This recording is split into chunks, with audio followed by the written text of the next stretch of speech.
Jess Varley.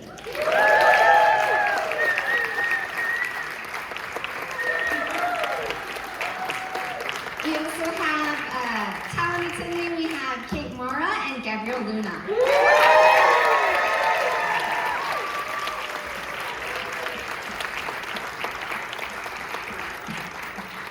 Congratulations, thank you so much. That was so fun. We are so happy to have this film here at South by Southwest. Let's just go ahead and talk about how in the world this movie came to be. Oh boy. You know, it takes a long time to make a movie. We were just talking about today, it's been 4 years of like, even when we cracked the twist on this. So this movie has lived in our zeitgeist for a long time, and it's amazing to get to watch it on the big screen because it really just makes you get to appreciate everyone's hard work and talent that went into the movie for so many years. Yeah. So Kate and Gabriel, can you tell us a little bit about when you read the script and your early conversations with Jess?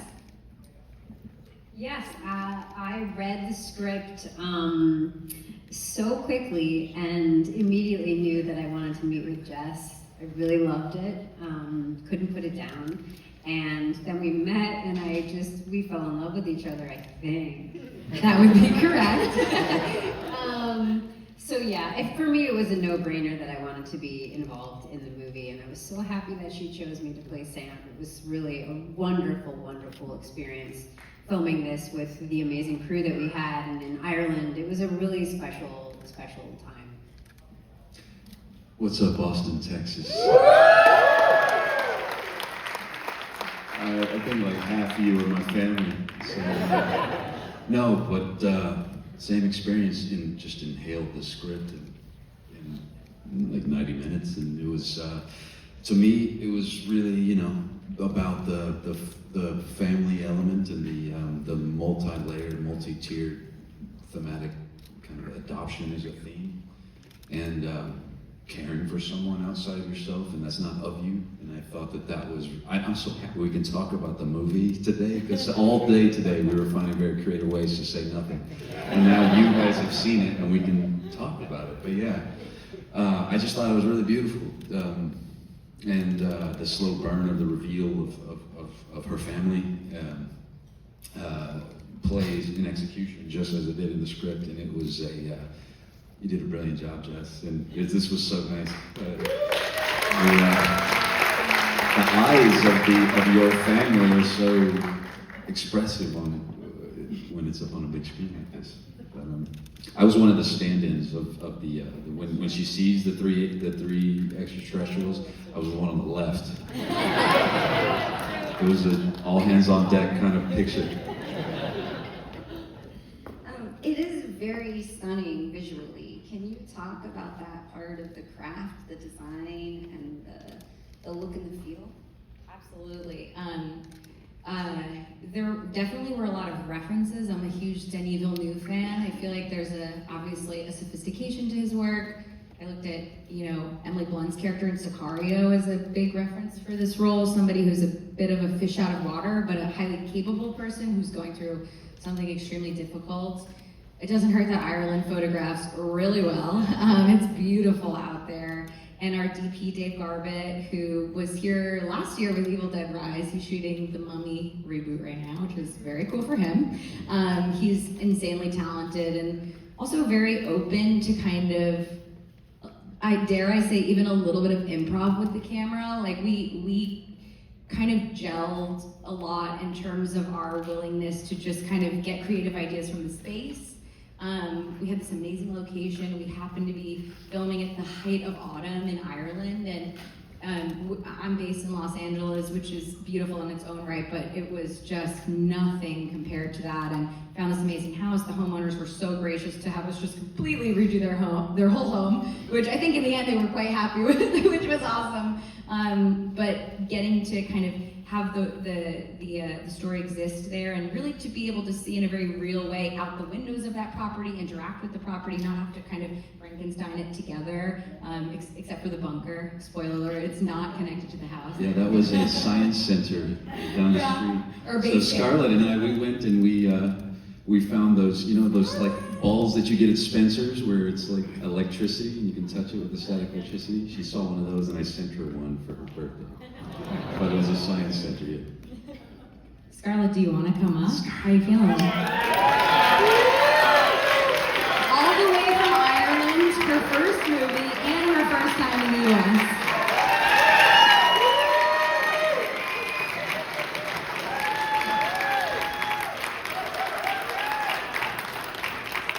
Welcome, Scarlett. Did you have fun watching the movie? Yeah. Good. Tell me what it was like to play with this incredible cast and crew and to be a family with them while you were filming. And it was really fun. And I got a lot of sweets.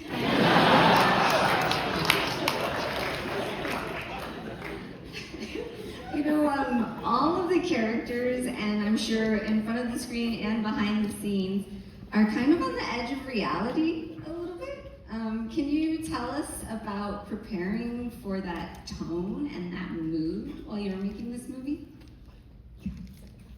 All I can do is focus on the fact that this child is here. It's like so. She knows what the perks great. are already. Yeah.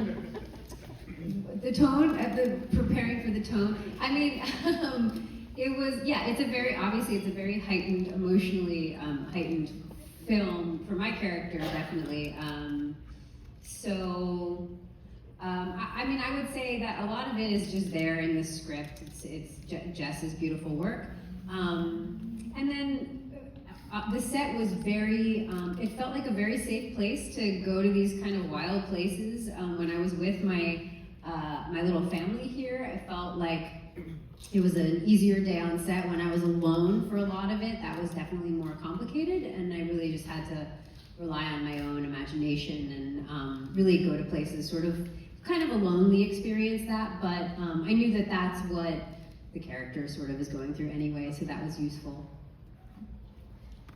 And Kate's performances.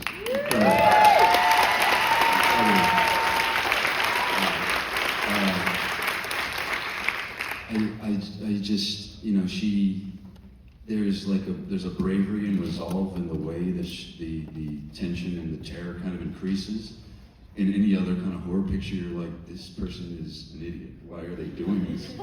But she's Captain Sam Walker, and you can believe that she would investigate to the fullest extent, and you know, you believe that she has the resolve to do that, right? So I think that you carry that beautifully, and the focus was impeccable. It was a great performance. Thank you very much.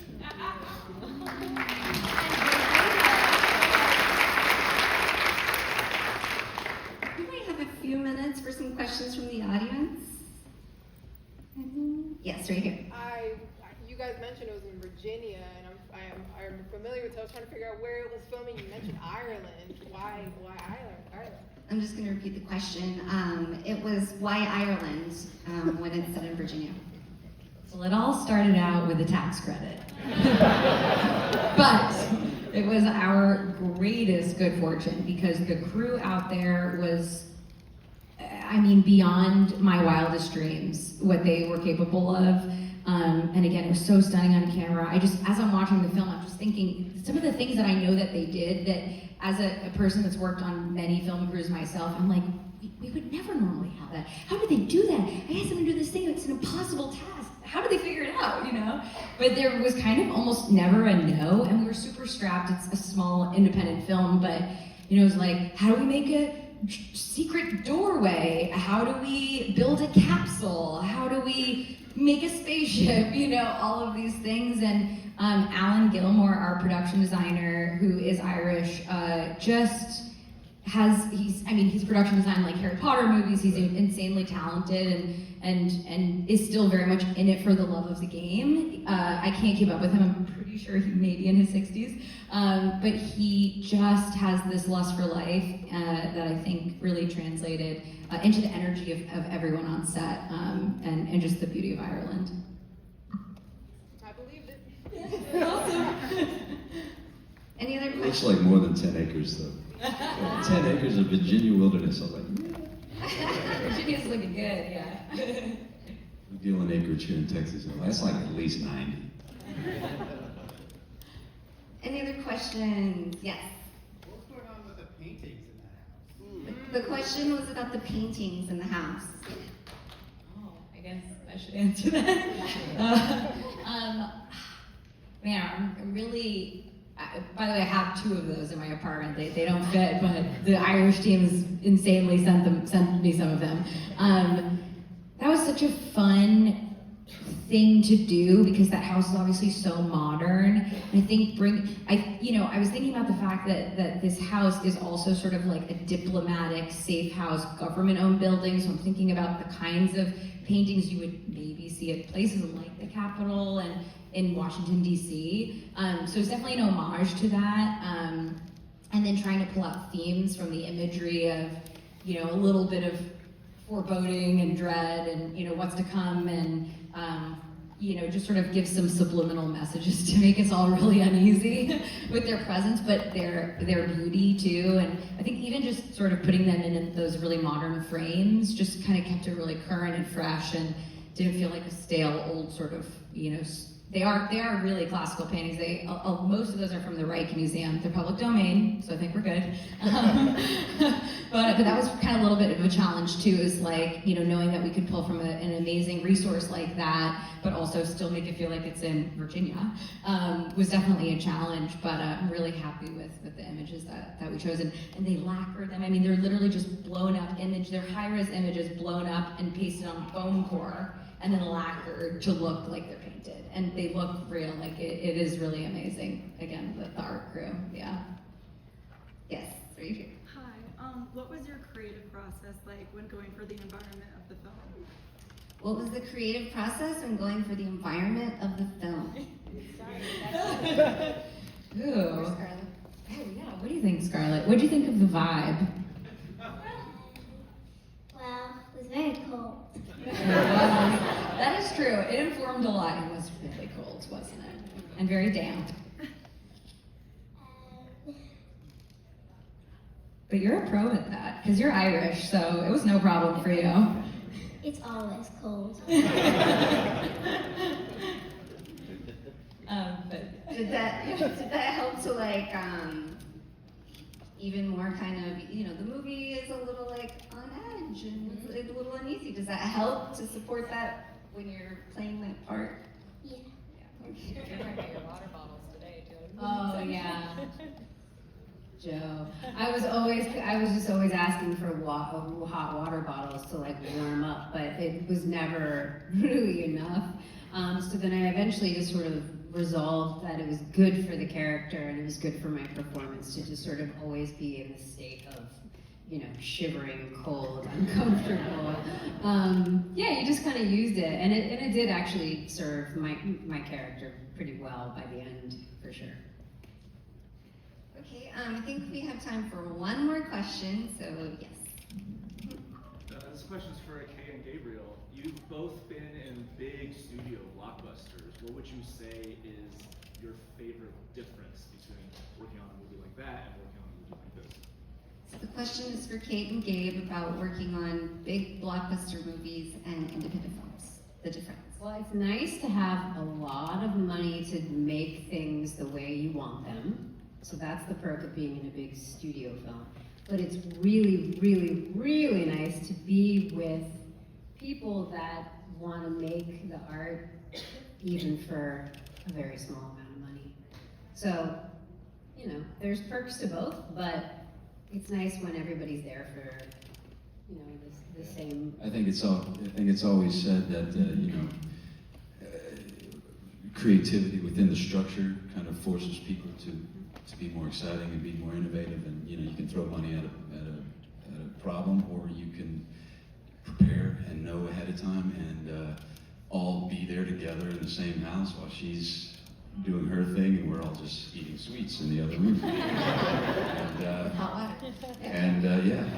Should necessity call, stand in for a tennis ball when somebody needs a human being to look at, whatever the case may be. It just becomes more cohesive, and everybody is this looks like $100 million picture, and it was not. So, But that's what happens when you work together. Well, I'd like to congratulate all of you on the world premiere of The Astronaut. Thank you.